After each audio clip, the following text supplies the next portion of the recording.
ओम वासुदेवाय नमः। आप सभी का मेरे YouTube चैनल पर स्वागत है। आज मैं आप सभी को कार्तिक मास में सुनी जाने वाली कथा को सुनाती हूँ, जिसके श्रवण करने से हमारे सभी पाप दूर होते हैं और हम भगवान की आराधना करते हैं।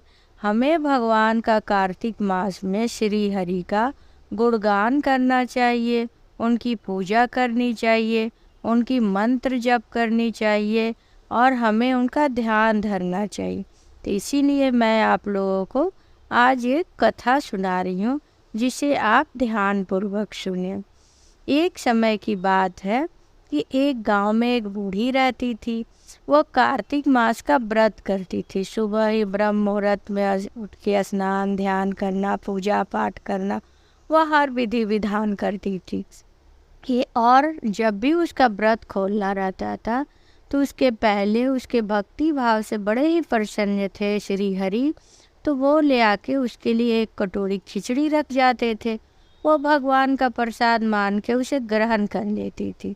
लेकिन उसी के घर के बगल में उसकी जो पड़ोसन रहती थी, उसे बड़ा ही इस बात का दुख होता था कि इसका कोई भी नहीं है आगे पीछे, फिर भी इसके लिए कौन फलाहार रख के चला जाता है, खिचड़ी रख के चला जाता है, इसकी खाने की व्यवस्था तो हो ही जाती है। वह इस बात को लेके बहुत ही चिढ़ती थी।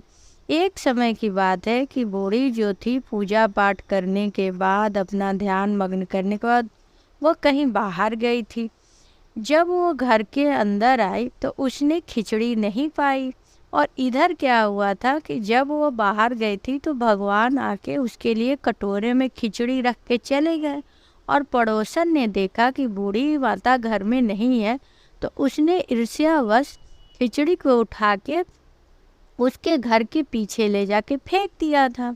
और इधर जब बूढ़ी माँ आई, खिचड़ी ना पाई, तो बहुत ही दुखी हुई और हमेशा यही बात बोलती थी, कहाँ गया मेरा कटोरा, कहाँ गया मेरा खिचड़ी। उसे वो बात जैसे हमेशा बोलने की आदत ही हो गई। उसके बाद भी भगवान ने उसका खिचड़ी देना बंद नहीं किया था, फलाहार खिचड़ी देते थे उसे, लेकिन उसे वो बात हमेशा वो रटती रहती थी, पता नहीं क्यों। कहाँ गए खिचड़ी, कहाँ गए कटोरे, वो ऐसा बोलती रहती थी। इधर जब वो जहाँ वो खिचड़ी गिरा था वहाँ पर एक सुंदर सा पेड़ हो गया और पेड़ में 2 पुष्प खिल गए। और उस राज्य का जो राजा था एक बार उसी रास्ते से जा रहा था, तो उसने देखा कि 2 फूल बड़े ही सुंदर खिले हैं।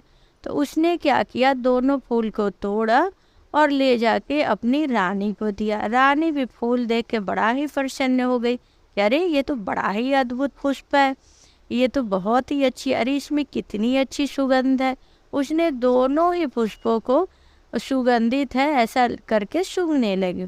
कुछ समय बाद रानी गर्भवती हुई और उसके घर 2 पुत्र रत्न हुए। राजा को जब यह बात पता चली, उनको 2 पुत्र हुए, वो बड़े ही खुश हुए। पूरे राज्य में बधाइयाँ हुई, भोज भंडार हुए, सब लोग बड़े हंसी खुशी से रहने लगे। और राजा का दिन धीरे धीरे हंसी खुशी से बीत रहा था। बालक भी बड़े ही तेजस्वी थे, लेकिन उन वो बालकों में क्या था, बड़े तो वो हो गए थे लेकिन वो किसी से बात ही नहीं करते थे। इसलिए राजा रानी बड़े दुखी रहने लगे। क्या बात है, मेरे पुत्र किसी से बात ही नहीं करते थे। लेकिन उनसे कितना भी कोई बात करे, कितना भी कोई राजा जतन कर ले, लेकिन वो कभी बात ही नहीं करते थे।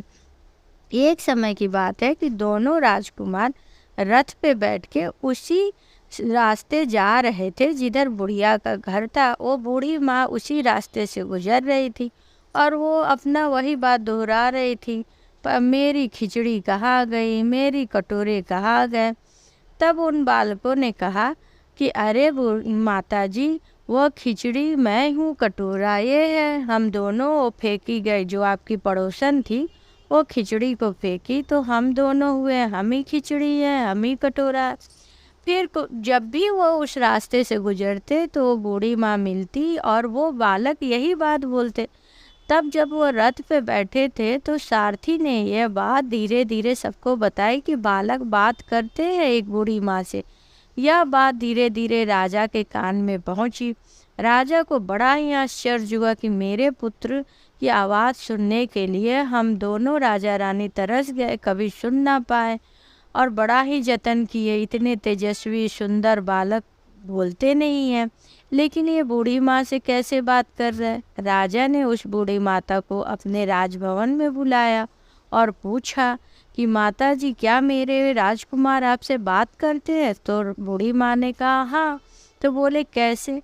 तो बोली मैं हमेशा बोलती रहती हूँ कि मेरे खिचड़ी कहाँ गए, मेरे कटोरे कहाँ गए। तो एक बार दोनों राजकुमार ने रुक के मुझसे कहा कि आपका खिचड़ी मैं हूँ, आपका कटोरा मैं हूँ। क्योंकि मेरी एक पड़ोसन थी जो ईर्ष्यावश मेरा जो भी भोग रहता था, भगवान हमें जो भी फलाहार करने के लिए देते थे, उसे ईर्ष्यावश फेंक दी थी। तो बालकों ने बताया कि श्री हरि के ही प्रताप से, उन्हीं के ये से हम लोग आपके लिए ही इस धरती पर जन्म लिए हैं। खिचड़ी और कटोरा जो वो फेंकी थी वो श्री हरि का प्रसाद था, और हम लोग पुष्प के रूप में पृथ्वी पे वो ये हुए। उसके बाद से राजा पुष्प तोड़ के ले गए। आगे की कहानी राजा को पता ही थी कि उसी वजह से रानी के गर्भ में हम लोग आए। लेकिन हम लोग इस धरती पर आपके भक्ति भाव के कारण ही हम लोग धरती पर जन्म लिए। जब राजा ने यह सब बात बूढ़ी माता के मुख से सुना तो उन्हें बड़ा ही आश्चर्य हुआ, और वह तुरंत बूढ़ी माता से बहुत ही विनम्र निवेदन किए, हे माँ, आप भी हमारे साथ राजभवन में रहें ताकि मेरे बालक भी खुश रहें और बोले भी, और आपका श्री हरि से इतना लगाव है, उस पूजा पाठ आप करती हैं, तो आप भी हमारे राजभवन में रहें। इस प्रकार बूढ़ी माता राजभवन में राजमाता की तरह रहने लगी।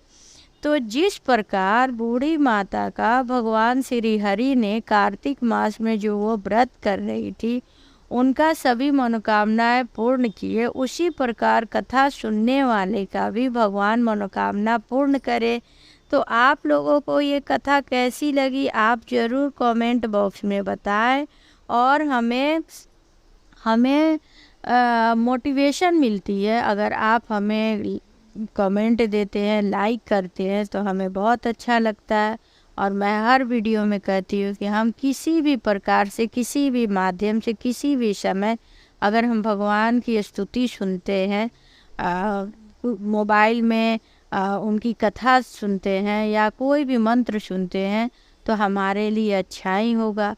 तो आप सभी से मेरा फिर से विनम्र निवेदन है कि आप कथा को अवश्य सुनें।